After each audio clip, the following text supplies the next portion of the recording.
Muy bien, pues vamos a dar una explicación rápida de esta herramienta que es EQI 2.0. Es una de las herramientas más importantes en el liderazgo. Está considerada por Forbes como una de las 11 herramientas que todos los ejecutivos deberían de tener. Y es una herramienta que se utiliza mucho en empresas de los top 500 o Fortune 500. Eh, Esta herramienta divide en 5 grupos en cómo percibes y expresas tus emociones, cómo generas relaciones de valor en el interpersonal, cómo utilizas la inteligencia emocional de manera productiva en el proceso de toma de decisiones y finalmente cómo administras las consecuencias de tus decisiones en el manejo del estrés. Todas estas competencias en conjunto hacen tu perfil emocional y tu coeficiente emocional con relación al liderazgo. Vamos a empezar por el autoconcepto. El autoconcepto es la percepción de ti mismo con relación a la capacidad que tienes de alcanzar tus metas o de ponerte objetivos o de alcanzar los logros que requieres tú en tu vida y en la organización. Es importante en el liderazgo porque te da seguridad para el proceso de toma de decisiones, te ayuda a tomar decisiones más rápido, más directas y probablemente más efectivas. El que tiene bajo autoconcepto normalmente le cuesta trabajo tomar decisiones, pregunta por aquí o por allá a ver quién le puede dar alguna recomendación o espera que otras personas tomen decisiones. Y el que tiene demasiado alto el autoconcepto es quien piensa que todo se lo sabe, no necesita preguntar a nadie, no necesita de nadie. Y bueno, pues un líder de ese estilo llega a ser arrogante y cansativo. La autorrealización, por otro lado, habla de dos cosas. Una es tu capacidad de alcanzar las metas que te propones y esa capacidad de estar constantemente aprendiendo y constantemente desarrollados. Van de la mano porque si te pones metas demandantes en cosas que no sabes, pues tienes que aprender y desarrollarte más para alcanzar esas metas. Entonces, es importante en el liderazgo porque el líder de alta autorrealización o a nivel de liderazgo logra o se pone resultados o se pone metas demandantes y hace lo necesario para alcanzarlas. El que tiene baja autorrealización normalmente se pone metas limitadas por miedo a alcanzarlas o muchas veces puede ser que no valora las metas o lo que ya ha logrado. Y el que tiene demasiado alta la autorrealización, normalmente encontramos que es gente que cree que ya alcanzó todas las metas y ya no necesita alcanzar nuevas metas. Y eso es un punto, un lugar muy peligroso para estar en el liderazgo. Cuando hablamos de autoconciencia emocional, hablamos de la capacidad de entender cómo las emociones me afectan a mí y afectan a los demás. Y en la inteligencia emocional, hoy eso es clave. Si no tienes esa capacidad de entender cómo las emociones funcionan y cómo puedes influir en ellas, tanto en tu persona como en los demás, va a ser muy difícil que seas líder. El que tiene baja autoconciencia emocional tiene muy poco conocimiento de sus propias emociones y el que tiene demasiado alta la autoconciencia emocional, normalmente encontramos gente que está tan preocupada con sus emociones que no se permite salir de ese estado emocional o salir de esa zona de confort. El líder con autoconciencia emocional entiende sus emociones, entiende la de los demás y las administra de manera correcta para el proceso de toma de decisiones y de liderazgo. La expresión emocional, por otro lado, decimos que es el componente activo de las emociones, es decir, aquí es donde afloran las emociones y las demás competencias. Es relevante en el liderazgo porque la expresión emocional es parte esencial de la comunicación. Yo no puedo comunicar o mi comunicación sale incompleta si no tiene expresión emocional. Y como líder es muy importante para motivar a la gente, para transmitir un sentido de pertenencia, sentido de urgencia o incluso un enojo o un disgusto. La expresión emocional es clave para comunicar al equipo qué es lo que quieres, qué es lo que esperas de ellos. El que tiene baja expresión emocional le cuesta trabajo expresar las emociones y el que tiene la expresión emocional demasiado desarrollada normalmente transparenta todas sus emociones y eso probablemente no le permita administrar correctamente algunas negociaciones o algunos objetivos. La asertividad tiene también dos puntos de vista. Una es el defender tu punto de vista y el otro es decirle a la gente qué es lo que tiene que hacer. La gente espera de su líder que le diga qué es lo que tiene que hacer. Entonces, no puedes ser líder si no tienes esta asertividad. El que tiene baja asertividad le cuesta trabajo decirle a la gente qué es lo que tiene que hacer, le cuesta trabajo defender su punto de vista y habría que entender por qué, de dónde viene esa inseguridad de defender su punto de vista. Y luego el que tiene demasiado alta la asertividad acaba siendo alguien arrogante o alguien que es muy, como decimos en México, es muy mandón. Entonces, no te metas con él porque lo único que va a hacer es decirte qué es lo que tienes que hacer sin preguntarte nada, sin motivos, y bueno, pues eso acaba siendo bastante también complicado. La independencia tiene que ver con la capacidad de tomar decisiones por ti mismo y definir el rumbo de la organización o del proyecto que estás trabajando. En el líder es esencial. La gente espera que tú tomes las decisiones y que tú definas el rumbo de la organización.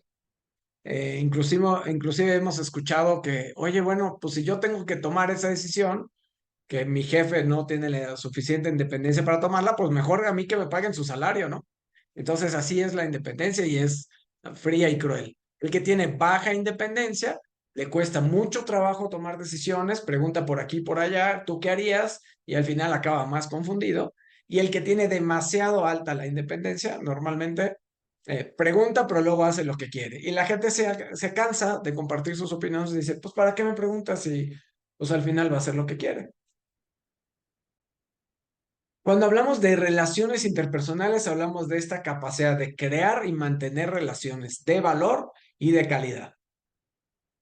Es importante en el liderazgo porque ese desarrollo de relaciones interpersonales es lo que te da o lo que hace que la gente se suba al barco, que se comprometa contigo, que crea en ti, que a lo mejor dé horas extras o trabajos extras porque es más importante para él el tener una buena relación contigo. El que tiene bajas relaciones interpersonales le cuesta trabajo generar nuevas relaciones o relaciones de profundidad. Y el que tiene demasiado altas las relaciones interpersonales normalmente tiene muchos amigos, pero no hay profundidad y no hay valor en las relaciones. Incluso se dice que puede ser gente o líderes promiscuos, que solamente son superficiales. La empatía, por otro lado, es la capacidad de ponerse en el zapato de los demás, pero además de sentir la emoción de la otra persona.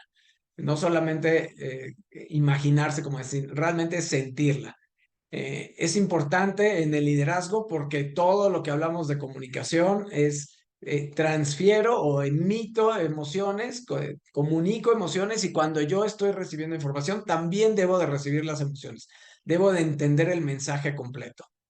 El que tiene baja empatía le cuesta mucho trabajo entender qué es lo que está sucediendo con la otra persona o a veces no le importa, simplemente lo ignora.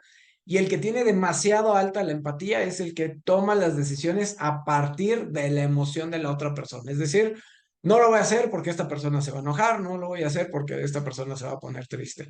Y la empatía en nivel de excelencia es, a pesar de que sé que no te va a gustar, esta es la mejor decisión para la organización. La responsabilidad social, por otro lado, es la capacidad de integrar a las personas en el proceso de toma de decisiones y la preocupación también porque esas personas se desarrollen. En el liderazgo es esencial porque es lo que te permite crear equipos de trabajo efectivos y no monopolizados o donde el liderazgo se ve solamente en una persona. Entonces, la responsabilidad social juega un papel muy relevante. El que tiene baja responsabilidad social, digo yo que es alguien que se está viendo al ombligo, solo se preocupa por sí mismo y no se preocupa por el desarrollo de los demás.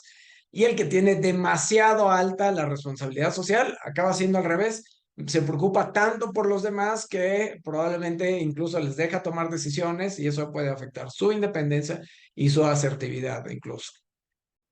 Cuando hablamos de resolución de problemas, hablamos de resolución de problemas emocionales o la parte emocional de la resolución de problemas. Y hoy en día el liderazgo, pues es manejo de emociones, manejo de problemas emocionales dentro de la organización. Y hay muchos líderes que no lo entienden. Esta es una característica bastante difícil de encontrar en los líderes hoy en día, pero es muy relevante. Entonces, la resolución de problemas, el que tiene baja resolución de problemas, le cuesta trabajo resolver problemas, probablemente procrastina o deja la solución de problemas para cuando ya no hay otra solución. Y el que tiene demasiado alta la resolución de problemas, para toda solución ve un problema. Entonces, en todos lados ve problemas y todo quiere arreglar y todo quiere opinar, e incluso a veces, aunque no se le pregunte su opinión. Cuando hablamos de la prueba de la realidad, es la capacidad de entender y ver la realidad como ella es, de tener la información necesaria. En el liderazgo es importante porque debes de tomar la decisión con la menor información posible, pero tiene que ser suficiente información para que tomes una decisión efectiva. Entonces, la prueba de realidad tiene que ver con el manejo de la información y con la velocidad en el proceso de toma de decisiones. Quien tiene una prueba de la realidad baja, pues probablemente le cuesta trabajo hacer preguntas o no hace las preguntas suficientes para tomar decisiones. Y eso a lo mejor puede ser bueno incluso para una persona creativa o un inventor, y el que tiene la prueba de la realidad demasiado desarrollada es al revés. Pregunta mucho, genera mucha información y al final acaba tomando la misma decisión. Toda la información no genera un cambio en su decisión. Lo único que hace es retrasar su decisión. El control de los impulsos tiene que ver con responder a un estímulo en el momento, el lugar y la forma adecuada. La verdad es que es una competencia realmente complicada. Pero es importante en el líder porque el líder debe de tener la respuesta correcta en el momento correcto. El que tiene bajo control de los impulsos normalmente es visto o relacionado con gente enojona o explosiva, aunque hay mucha gente que tiene bajo control de los impulsos y lo que hace, su reacción automática en el bajo control de los impulsos es de cerrarse o voltearse o ignorar lo que está sucediendo.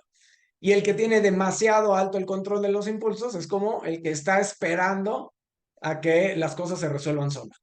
Entonces, no pasa nada, el tiempo lo resuelve todo. Y ese es un lugar muy complicado de estar en el liderazgo.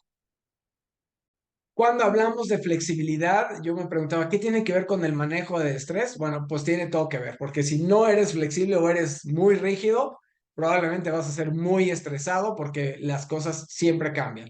La flexibilidad es la capacidad de adoptar las cosas que te agregan valor o los procesos que te agregan valor para un mejor proceso de toma de decisiones o mejores resultados dentro de la organización. El que tiene baja flexibilidad le cuesta mucho trabajo aceptar nuevas formas de hacer las cosas y prefiere quedarse, como dice el dicho, mejor malo conocido que bueno por conocer. Y el que tiene demasiado alta la flexibilidad normalmente anda de aquí para allá, a veces un día hace una cosa, al otro día hace otra y va cambiando del tingo al tango. Y al final no está estructurado, no estructura su forma de trabajo y acaba siendo poco productivo. La tolerancia al estrés tiene que ver con esa capacidad de manejar diferentes proyectos o diferentes situaciones al mismo tiempo o situaciones demandantes. Y bueno, en el líder es claro que esto es clave, ¿no? El líder debe de administrar sus emociones, de no dejarse llevar por el estrés y eso le permita alcanzar las metas y los retos que se está poniendo. El que tiene baja tolerancia al estrés normalmente le cuesta mucho trabajo mantener su status quo. Puede ser que influya incluso en su control de los impulsos, en su proceso de toma de decisiones. Y el que tiene demasiado alta la tolerancia al estrés, lo que hemos visto es gente que más bien no se enfrenta a ninguna situación estresante. A lo mejor ya está en una zona de confort, ya está resuelta su vida, pero pues realmente no se enfrenta a situaciones estresantes. No es que tenga una capacidad de tolerarlo, más bien no se enfrenta o más bien lo evita. Y finalmente, el optimismo tiene que ver con la visión que tienes del futuro. El que tiene una visión prometedora del futuro, pues es el que tiene el optimismo desarrollado. ¿Y por qué es importante en el liderazgo? Bueno, el liderazgo efectivo o para hacer crecer realmente una organización, generalmente hay que tomar riesgos. El que tiene un optimismo de buen nivel, pues toma los riesgos necesarios, pero siempre con la certeza de que lo que está haciendo está bien. El que tiene bajo optimismo no toma ningún riesgo, lo cual pues probablemente disminuya el resultado de la organización. Y el que tiene demasiado alto optimismo es el que dice, no importa lo que yo haga, las cosas van a salir bien. Y ese también es un lugar peligroso en donde estar.